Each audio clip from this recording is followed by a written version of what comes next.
जैसा कि हमने लास्ट एपिसोड में देखा कि जियान ने अपने मास्टर की मदद से बुद्धा लोटस एंगर तैयार किया था और मोचोंग पर अटैक किया था। बुद्धा लोटस एंगर को तैयार करने में बहुत सारी एनर्जी चाहिए होती है और वो एनर्जी मास्टर ने दी थी, जिस वजह से मास्टर अब पिछले एपिसोड में फिर से सोने चले गए थे। यानी क्योंकि बहुत ज्यादा एनर्जी यूज हो गई थी, इस खातिर मास्टर के पास सर्वाइव करने की शक्ति नहीं थी और इसी वजह से उन्हें डीप स्लीप में जाना पड़ा था। जियान पिछले एपिसोड में घायल होकर गिर रहा था और आइस एम्परर ने हालांकि उसे बचा तो लिया था, लेकिन जियान अभी भी बेहोश था। आइस एम्परर उसे मैनली स्टील मशीनरीज के पास ले आता है और अब हमें मैनली स्टील मशीनरीज के अंदर का सीन दिखाया जाता है। वहाँ हमें एक लोबू नाम का आदमी को दिखाते हैं जो अपने कई सारे आदमियों के साथ खड़ा था। उसके पास एक बड़ी सी जंगली छिपकली मौजूद थी जिसको उसने पिंजरे में पकड़ रखा था। लोबू अपने आदमियों के साथ वहाँ मजे ले रहा था और तभी वहाँ पर जी डिंग और जी ली आते हैं। वहाँ लोबू जी ली से ये कहता है कि हमने ये जो जंगली जानवर पकड़ा है, हम इसको बढ़िया दाम में बेच देंगे। उसके कहने की स्टाइल को देखकर जिली को बहुत गुस्सा आता है, लेकिन वो कुछ नहीं कहता और अब कमरे के अंदर जाकर जियान की हालत को देखता है। जियान अपनी मौत से लड़ रहा था क्योंकि उसकी हालत अभी बहुत ज्यादा नाजुक थी।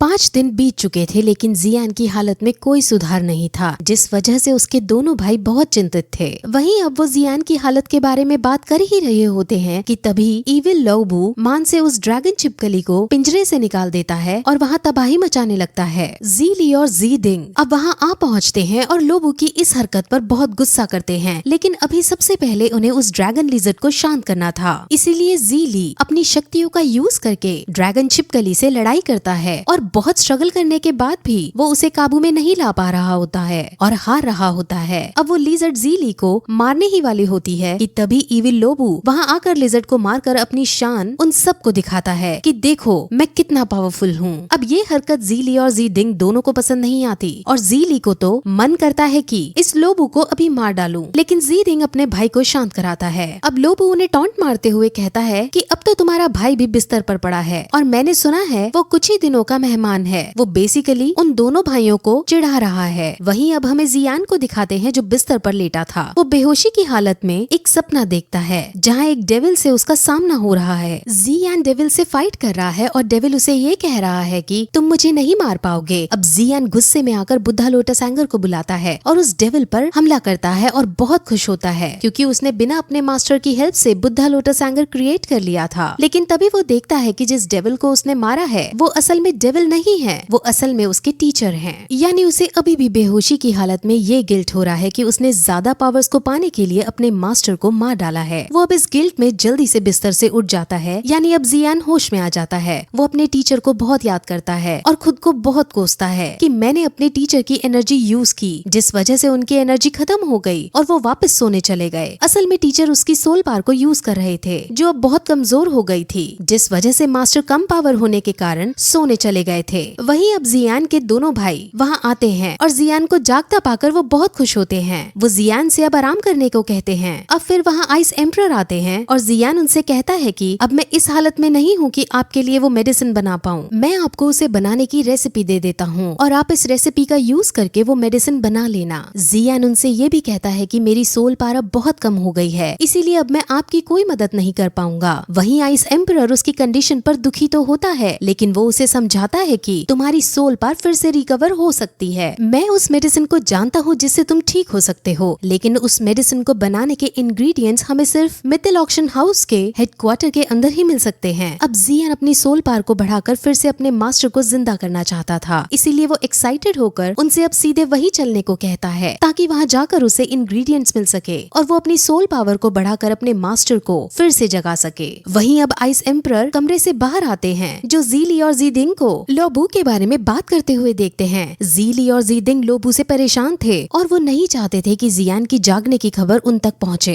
इसीलिए वो आइस एम्परर से जियान के जागने की बात किसी को भी बताने के लिए मना कर देते हैं। वहीं जियान अपने कमरे के अंदर बैठा था। वो क्वीन मेडूसा को देखता है जो स्नेक फॉर्म में थी। असल में वो स्नेक फॉर्म क्वीन मेडूसा का सिर्फ एक अंश था और वो अंश ये भूल चुका था कि वो क्वीन मेडूसा है। अब जियान की बॉडी काफी घायल थी, इसीलिए वो ग्रीन लोटस फायर पिल को खाकर खुद को रिकवर करने की कोशिश करता है, लेकिन उस पिल को खाने से नॉर्मल से ज्यादा एनर्जी प्रोड्यूस होने लगती है। अब एक्स्ट्रा एनर्जी को उसे अपनी बॉडी से बाहर निकालना था, इसीलिए वो एनर्जी को बाहर निकालने के लिए क्वीन मेडूसा जो स्नेक बनी हुई थी उनको उठाकर उनके मुंह में अपनी उंगली देकर एनर्जी को रिलीज करने लगता है। वो एनर्जी स्नेक को काफी पसंद आती है और स्नेक उस एनर्जी को खाता ही रहता है। और तभी हम देखते हैं कि वो स्नेक एनर्जी खाने की वजह से क्वीन मेडुसा में कन्वर्ट हो जाती है, यानी अब वो असली क्वीन मेडुसा बन जाती है। वहीं दूसरी तरफ हमें नयन रैन को दिखाते हैं जो अपने क्लैन में वापस लौट आई है। उसकी क्लैन का नाम यू लैंड सेक्ट है। उसके पास उसकी टीचर यूजी भी खड़ी है। जी हाँ, यूजी वही है जो जियान की प्रेमिका है और वो असल में नयन रैन की मास्टर उसकी टीचर भी है। नयन रैन अपनी क्लैन लीडर को सब बात बताती है कि मू चोंग की बर्थडे पार्टी में क्या क्या हुआ और मू चोंग की असलियत क्या है। क्लैन लीडर जब उसे ये पूछती है कि वो दोनों अनजान शख्स जिन्होंने उसकी असलियत सामने लाई वो कौन थे, तब नयन रैन कहती है कि उन्होंने अपना चेहरा छुपाया हुआ था जिस वजह से हम उन्हें नहीं देख पाए। वहीं जियान जिसकी गोद में अब क्वीन मेडुसा बैठी है वो अब जियान की और पार खींचने लगती है। जियान तुरंत उसे अपने से दूर करता है और उसे धमकी देता है कि अगर तुमने मेरी पावर खींचने की कोशिश की तो तुम्हारे लिए अच्छा नहीं होगा। क्वीन मेडुसा को उसकी धमकी से डर नहीं लगता क्योंकि असल में वो जानती है कि जियान शक्तिशाली है, लेकिन क्वीन मेडुसा को हराना बच्चों का खेल नहीं। क्वीन मेडुसा के मन में जियान के खिलाफ गुस्सा था क्योंकि जियान की वजह से उसका टेम्पल तहस नहस हो गया था। क्वीन मेडुसा अभी अपनी फुल स्ट्रेंथ में नहीं होती, इसलिए वो जियान से अब फाइट तो नहीं करती, लेकिन उसे ये जरूर कह देती है कि जब मैं अपनी फुल स्ट्रेंथ में आ जाऊंगी तब मैं तुम्हें मार डालूंगी। अब ग्रीन लोटस पिल का इफेक्ट खत्म होने लगता है और क्वीन मेडुसा फिर से स्नेक फॉर्म में आ जाती है और फिर से सब कुछ भूलकर पहले जैसी हो जाती है। वहीं बाहर इविल लोबू के आदमी फिर से जी ली और जी डिंग के सामने आते हैं और उन दोनों का मजाक उड़ाने लगते हैं। अब जी ली को सच में गुस्सा आ जाता है और तभी इविल लोबू भी वहाँ आ पहुँचता है। अब माहौल ऐसा बन चुका था कि जंग हुए बिना रहा नहीं जाता, इसलिए जी डिंग अब लड़ने की इजाजत दे देता है और अब दोनों भाई जी ली और जी डिंग मिलकर लोबू पर हमला करते हैं। लेकिन लोबू बहुत ज्यादा शक्तिशाली था और वो उसको हरा नहीं पा रहे थे। उनमें काफी देर तक स्ट्रगल होता है और एट लास्ट लोबू जी ली को जान से मारने ही वाला होता है कि तभी वहाँ जियान आ पहुँचता है और अपने भाई को बचा लेता है। अब उसे भी लोबू पर बहुत गुस्सा आ रहा था और वो अब इस बार फिर से बुद्धा लोटस एंगर को यूज करता है। अब ये देखकर आइस एम्परर बहुत ज्यादा डर जाता है क्योंकि पिछली बार जियान इस पावर को संभाल नहीं पाया था और 5 दिन तक बेहोश रहा था, लेकिन जियान अब इस पावर का फिर से यूज कर देता है और इस बार वो इस पावर को इस फ्लेम को कंट्रोल करने में कामयाब हो जाता है और इस पावर से लोबू बुरी तरह से हार जाता है। अब जियान गुस्से में आगे बढ़ता है और उसको जान से खत्म करने लगता है, लेकिन जी डिंग उसे रोकता है और कहता है कि मशीनरीज के कुछ अपने नियम हैं, उन्हीं नियम के अकॉर्डिंग इसको सजा दी जाएगी। अब जियान फिर बार में जाकर ड्रिंक पीता है क्योंकि उसे अपने मास्टर की बहुत याद आ रही थी।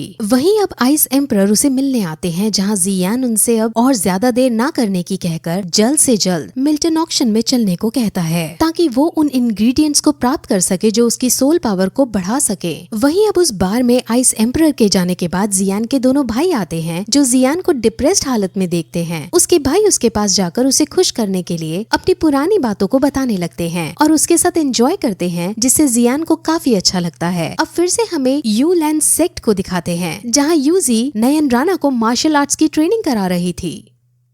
नयन रैन बहुत अच्छे से ट्रेनिंग कर रही थी और उसके पास भी कई सारी एबिलिटीज थी। यूजी हालांकि उसको ट्रेनिंग करा रही थी, लेकिन वो जियान के बारे में ही सोच रही थी।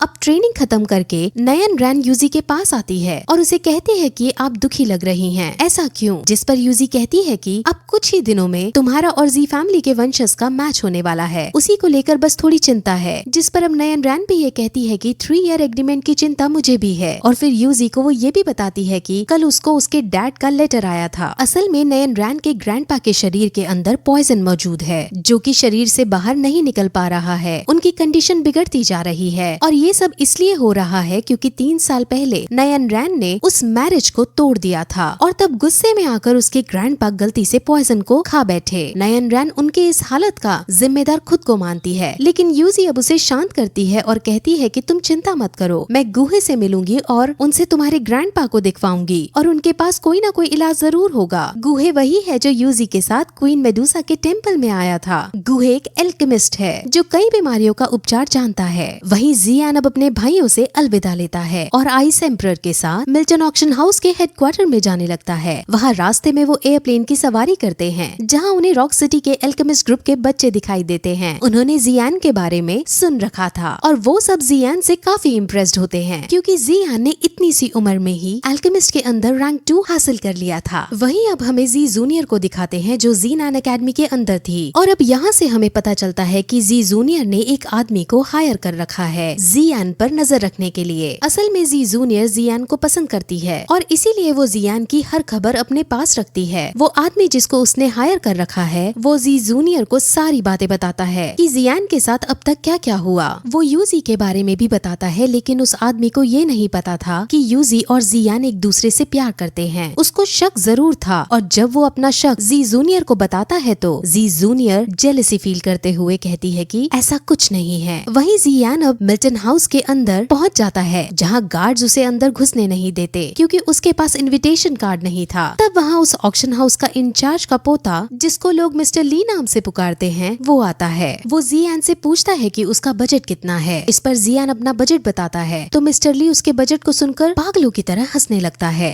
क्योंकि उसका बजट बहुत कम था। वो जियान का बहुत मजाक उड़ाते हैं, लेकिन जियान भी बड़े स्टाइल में उसे एक कुत्ता बोल देता है, जिस पर मिस्टर ली बहुत गुस्सा होता है और वो उस पर अटैक करने लगता है कि वहाँ याफी आती है। याफी और जियान पहले से ही एक दूसरे को जानते थे और अब याफी जियान को देखकर खुश होती है और उससे बातें करती है। जियान कहता है कि मैं तुमसे प्राइवेट में कुछ बात करना चाहता हूँ, जिस पर याफी उसे अंदर ले जाने लगती है। मिस्टर ली इस बात से बहुत चिढ़ जाता है क्योंकि याफी वहाँ सबसे सुंदर लड़की थी और वो याफी पर गंदी नजर भी रखता था और याफी जियान का हाथ पकड़कर उसे अपने साथ ले जा रही थी और मिस्टर ली को बिल्कुल भी सहन नहीं होता, जिस वजह से वो याफी को गंदा गंदा बोलने लगता है। अब पहले तो जियान और याफी उसको सहन करते हैं, लेकिन जब मिस्टर ली अपनी लिमिट्स को क्रॉस करता है तो जियान तुरंत अपनी पावर्स का यूज कर उस पर अटैक करता है और उसको पीट डालता है। अब याफी मिस्टर ली की हालत को देखकर हंस पड़ती है और मिस्टर ली को इससे और ज्यादा गुस्सा आ जाता है। अब याफी आइस एम्परर और जियान को एक कमरे में लेकर जाती है जहाँ जियान अब सबसे पहले उससे यही पूछता है कि तुम यहाँ पर कब से इतना सब झेल रही हो, जिस पर याफी उसे बताती है कि असल में उस आदमी का नाम लीली है और उसके ग्रैंडफादर इस ऑक्शन हाउस के इंचार्ज हैं। मिस्टर ली अपने ग्रैंडफादर के दम पर ही इतना उछलता है और मुझ पर गंदी नजर रखता है, लेकिन मैं उसे इग्नोर ही करती हूँ क्योंकि उसके ग्रैंडफादर यहाँ सबसे बड़े हैं। जियान उसे समझाता है कि जितना तुम उसे इग्नोर करोगी वो उतना गंदा बिहेवियर तुम्हारे साथ करेगा, लेकिन याफी इस बारे में और बात नहीं करना चाहती थी, इसीलिए वो ये पूछती है कि तुम्हें यहाँ से क्या चाहिए, जिस पर जियान भी समझ जाता है और वो अब काम की बात बताता है। वो उससे सोल पावर को रेस्टोर करने का सामान मांगता है, लेकिन याफी उसे कहती है कि उसके पास ऐसा तो कोई सामान नहीं है क्योंकि ऐसा सामान बहुत कम होता है और वो तो हमारे पास नहीं है। जिस पर अब आइस एम्परर ये कहता है कि तुम्हारे पास सोल पावर को रेस्टोर करने वाली चीज नहीं है तो तुम कम से कम ये बता दो कि ये चीजें हमें कहाँ से मिल पाएंगी। अब इस पर याफी अपने मिल्टन ऑक्शन के रिकॉर्ड्स चेक करने की बात उनसे कहती है क्योंकि उसको चेक करने के बाद ही वो बता पाएगी कि कहाँ पर ये सामान मिल सकता है। अब फिर आइस एम्परर अपना एक अलग सामान की लिस्ट याफी को देता है और पूछता है कि ये तुम्हारे पास मिल पाएगा क्या, जिस पर याफी कहती है कि ये सब तो मिल जाएगा, लेकिन ये बहुत महंगा है, इसकी कीमत 1 मिलियन गोल्ड कॉइन से भी ज्यादा है। जिस पर अब आइस एम्परर उसे अपना पर्पल गोल्ड कार्ड देता है। पर्पल गोल्ड कार्ड का मतलब है कि इसके पास बहुत ज्यादा पैसा है। अब याफी उसके सामान को, जो कि 4 मेडिसिनल इंग्रेडिएंट्स हैं, उनको मंगवाती है। याफी आइस एम्परर को अब ये भी बताती है कि आपके पास क्योंकि पर्पल गोल्ड कार्ड है इसीलिए हमारी तरफ से आपको 30% डिस्काउंट भी मिलेगा। वहीं अब मिस्टर ली एल्डर ली के साथ आ पहुँचते हैं और उनसे कहते हैं कि जो सामान तुम मांग रहे हो वो हमने किसी और को देने का वादा कर रखा है। जिस पर याफी कहती है कि रिकॉर्ड्स में तो कोई नहीं है ऐसा जिसको आपने इसको देने का वादा करा हो। आप इन दोनों कस्टमर्स से क्यों पंगा ले रहे हो, ये बहुत बड़े कस्टमर्स हैं जिनसे हमें बहुत फायदा होगा। लेकिन उसकी इस बात को इग्नोर मारते हुए मिस्टर ली जियान को देखते हैं और कहते हैं कि इसी ने मुझ पर अटैक किया था और याफी ने इसका साथ दिया था। अब ये सुनकर एल्डर ली याफी से कहते हैं कि अब अगले बार मीटिंग बिठाई जाएगी जिसके अंदर तुम्हें यहाँ से निकाल दिया जाएगा। अब एल्डर ली आइस एम्परर को देखते हैं और उसे देखते ही समझ जाते हैं कि ये आदमी आइस एम्परर है और अगर इससे पंगा लिया तो हमें बर्बाद करके रख देगा। अब वो अपने कदम पीछे हटाने लगते हैं, लेकिन अभी तक उसने बहुत बदतमीजी कर ली थी, जिस वजह से आइस एम्परर एक अटैक करके उसे मजा तो चखा ही देते हैं। मार खाते ही उसे ये पता चल जाता है कि ये डोहोंग लेवल के हैं। अब एल्डर ली तुरंत डर कर उनका इंग्रेडिएंट्स लाता है और उन्हें दे देता है और वहाँ से चला जाता है। अब याफी उनके पास आती है और क्योंकि उसे ये पता चल जाता है कि ये डोहोंग लेवल के हैं तो ऑक्शन हाउस के रूल्स के अकॉर्डिंग डोहोंग वालों को 50% डिस्काउंट मिलता है, जिस पर याफी अब उन्हें 50% डिस्काउंट के साथ ये इंग्रेडिएंट्स दे देती है। अब उनके पास इंग्रेडिएंट्स आ चुके थे इसलिए वो वहाँ से जाने लगते हैं, लेकिन तभी एक सेविका वहाँ आती है और याफी को ये बताती है कि नयन रैन आपसे मिलने के लिए आई है। अब नयन रैन का नाम सुनकर जियान को फिर से गुस्सा आ जाता है और वो एक जगह छुपकर नयन रैन और याफी की बातें सुनने लगता है और यही ये एपिसोड इस तरह खत्म हो जाता है।